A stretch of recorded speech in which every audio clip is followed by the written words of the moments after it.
Yes, question number 63। Again आप तीनों account revaluation, partners और ये बैलेंस शीट साइमल्टेनियसली तीनों बनाएंगे। मैं सॉल्व नहीं कर रही हूँ, मैं आपको बताती रहूँगी कौन कौन सा आइटम आपने कहाँ डालना है। 62 अभी जस्ट आई हैव शेयर्ड। 63 में ओल्ड पार्टनर श्याम और संजय, रेशियो है 2:3। पहला आइटम है क्रेडिटर्स। क्रेडिटर्स के बारे में कुछ भी नहीं गिवन है, हम क्रेडिटर्स को as it is liability side में उतनी ही वैल्यू 12435 दिखा देंगे क्योंकि कोई चेंजेस नहीं है। कैपिटल अकाउंट जैसे इससे पहले वाले क्वेश्चन में किया, कैपिटल अकाउंट किस नाम से जाता है? Balance BD. ये तीनों पार्टनर्स के अकाउंट है, बैलेंस बीडी करके आप दोनों में डाल देंगे जैसे आपने पुराने क्वेश्चन में डाला है। एसेट साइड में बोला जा रहा है cash in hand, cash in hand as it is लिख दीजिए एसेट साइड में। क्लियर है? कैश एट बैंक पे स्टार लगा दीजिए। अभी डेटर्स के बारे में बोला गया है 5500 के हैं। अब आगे बात हम करते हैं। डेटर के लिए नीचे लिखा था a debtor whose dues of 4800 were return off as bad. एक डेटर था जिसने 4800 रुपये देने थे, लेकिन आपने उसको बैड डेट घोषित किया हुआ है, पहले से वो बैड डेट है, ठीक है, जो कि आपकी बुक में भैया बैड डेट्स हो चुका है, वो कभी पैसे नहीं देगा, अचानक से आता है और 50% अमाउंट दे के चला जाता है। उससे आपके डेटर्स का कोई लेना देना नहीं है। 4800 रुपये उसने देने थे, आप पहले ही डूबा हुआ मान चुके थे उसको, वो आधे पैसे देकर चला जाता है, 2400 रुपये दे के चला जाता है, तो 2400 रुपीज़ आपकी जेब में आ जाते हैं। जो पैसा आपका नहीं आना था अचानक से आ गया, ये फ़ायदा, ये आपका प्रॉफिट है। 2400 रुपये का प्रॉफिट रिवैल्यूएशन के क्रेडिट साइड में दिखाएंगे। और किस फॉर्म में दे रहा है वो? कैश के फॉर्म में। जब आप वो बैंक वाली एंट्री करेंगे ना, स्टार जो बनाया हुआ है, उसमें इस 2400 को भी ऐड कर लीजिएगा, ठीक है। हम मान लेते हैं कि उसने बैंक में पैसा दिया, अगर आप कैश में भी ऐड करेंगे, 710 में भी इसको ऐड करेंगे, तो भी कोई परेशानी किसी को नहीं है, ठीक है ना। इससे डेटर्स में कोई चेंजेस नहीं आएंगे। 2 जगह इसकी एंट्री होगी, एक तो रिवैल्यूएशन के क्रेडिट साइड में 2400 रुपये, एक कैश में ऐड कर देना, चाहे बैंक में ऐड कर देना, आपकी मर्जी है। देन इज़ योर डेटर्स हो गया स्टॉक। स्टॉक के बारे में बोला 10% कम हो गया, नुकसान हो गया है। 10% यानी कि कितना? स्टॉक का 10% 1800 यहाँ पर, और अब यहाँ पर एसेट में आप स्टॉक की वैल्यू में से 1800 माइनस करके न्यू वैल्यू दिखाएंगे। सेम आप फर्नीचर के साथ भी करेंगे। फर्नीचर 4400 का था, 440 यानी कि 10% 440 का नुकसान यहाँ पर, और 4400 में से 440 माइनस करके यहाँ पर। फिर आता है आपका बिल्डिंग। बिल्डिंग पे आपको 15,000 रुपये से बिल्डिंग बढ़ गई है, फ़ायदा हुआ।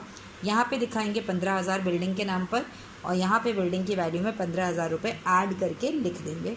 स्टेप नंबर 1 आपका क्लियर हो चुका है। तो अब आते हैं स्टेप नंबर 2 पर।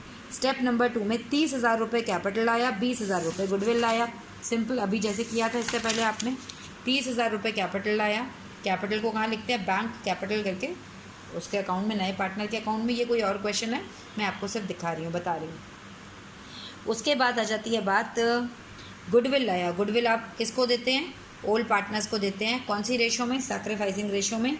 इस क्वेश्चन में न्यू रेशो के बारे में कोई जिक्र नहीं है, इसलिए ओल्ड रेशो ही हमारी सैक्रिफाइसिंग रेशो होगी। प्रीमियम फॉर गुडविल कर आप इस 20,000 रुपये को दोनों पार्टनर्स में 2:3 में बांट दीजिएगा। इसके बाद आ जाता है हमारा पॉइंट नंबर 1 हो चुका है। पॉइंट नंबर 2 हमने स्टॉक फर्नीचर कर लिया, बिल्डिंग कर लिया, प्रोविजन कर लिया। पॉइंट नंबर ई, अनअकाउंटेड एक्रूड कमीशन। एक्रूड, जितनी भी चीज़ें एक्रूड होती हैं, यानी कि हमें मिलनी है मगर मिली नहीं है, हमें फ्यूचर में इसका बेनिफिट मिलेगा, ये हमारी एसेट्स है। और अनअकाउंटेड मतलब ये बुक्स में नहीं दिख रही हैं ऊपर एसेट साइड में कहीं पर नहीं, तो अचानक से हमें एक ऐसी चीज़ मिलती है जो हमारी एसेट्स है और हमने रिकॉर्ड नहीं की हुई थी, तो ये हमारा क्या है? फ़ायदा है। फ़ायदे को कहाँ दिखाते हैं? रिवैल्यूएशन के क्रेडिट में। और अभी मिलनी बाकी है, फ्यूचर में बेनिफिट मिलेगा, एसेट्स में भी दिखा देंगे। Adjustment always take how many place? 2 place. एक तो फ़ायदे में दिखा देंगे और एक यहाँ एसेट्स में दिखा देंगे एक्रूड कमीशन के नाम से। Point number F, outstanding rent. एक ऐसा रेंट जो तो अभी तक हमने पे नहीं किया है। अगर ऑलरेडी बुक्स में होता तो कोई बात नहीं थी, ये तो लाइबिलिटीज़ में दिख भी नहीं रहा, एक नई मुसीबत सर पर आ गई है, तो ये हमारा नुकसान है।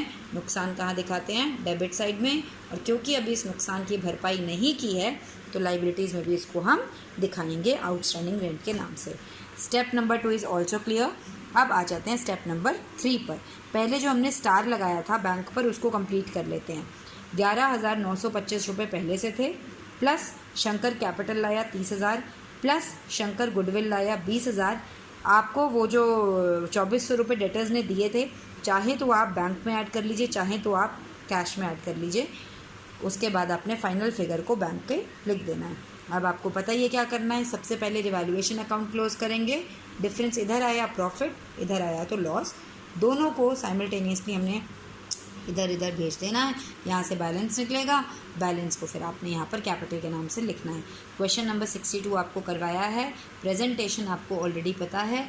63 अब आप खुद करेंगे, आंसर आ जाएगा। Today's homework yesterday we have done question number 60, आज हमने किया 62 एंड 63। अगेन हम वही चीज़ फॉलो करेंगे, बीच में से कोई क्वेश्चन हम नहीं छोड़ेंगे। ओके बेटा।